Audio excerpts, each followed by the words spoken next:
What then is the next step? We've had everybody, from your capital to the neighboring countries, which Trump expects to take these, millions of Palestinians, reject this out of hand, say that it's illegal. We've heard the president of the Palestinian Authority. What do you think is the next step? What do you think is going to happen?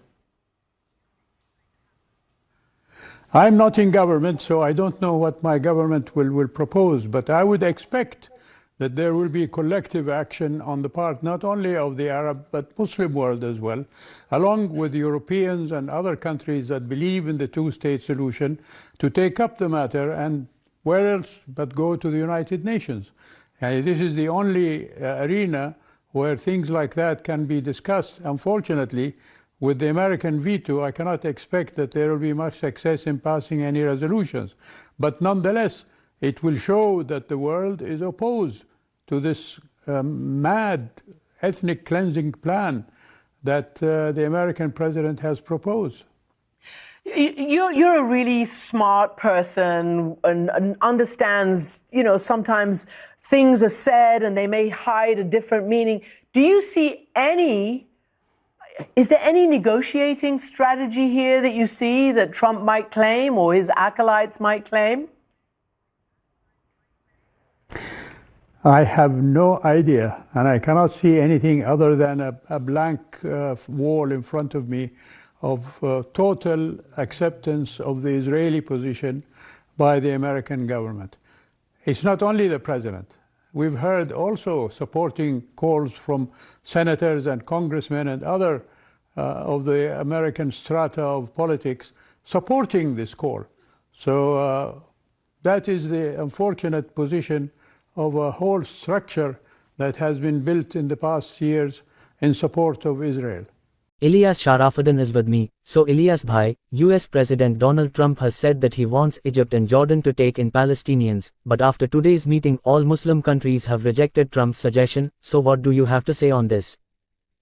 May Allah bring peace and security to my country India, Saudi Arabia, Palestine, and the world.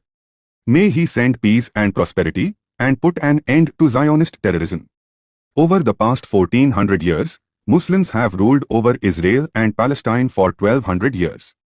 Before that, all the prophets, from Solomon, may Allah have mercy on him, to Moses, may Allah have mercy on him, to Jesus, may Allah have mercy on him, were all worshippers of the one true God, Allah, and were Muslims.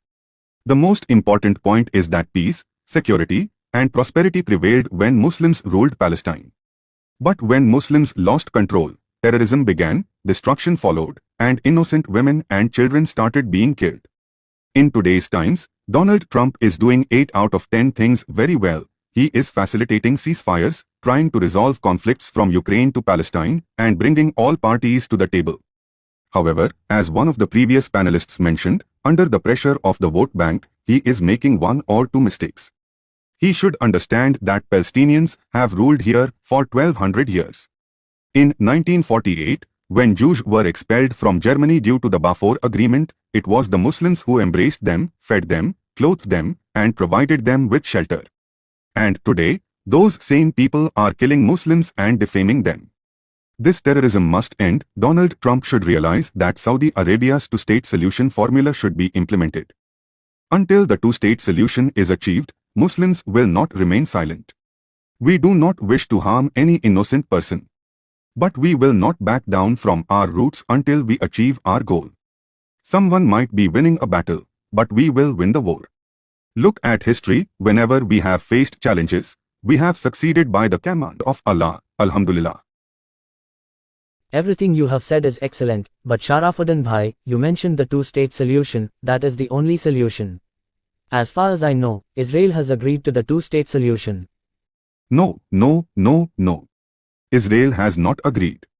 Netanyahu is spreading terrorism, killing innocent people. His supporters are helping him. Israel is not willing to accept the two-state solution. That is why such extreme terrorism is happening.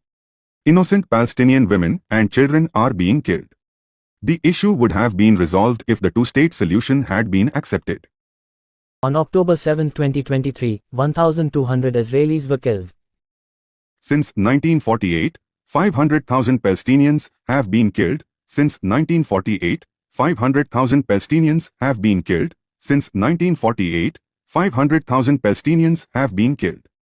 When Hitler massacred and shattered the Jews, we provided them with food, clothing, and a place to live, Alhamdulillah.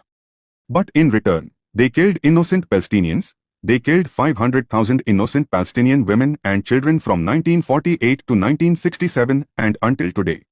But one day, this terrorism will end, inshallah. This Zionist terrorism will end one day, inshallah. The Islamic flag will once again wave in Palestine, inshallah. Then peace, security, and prosperity will return. Then lives, wealth, honor, and dignity of the innocent will be protected, inshallah.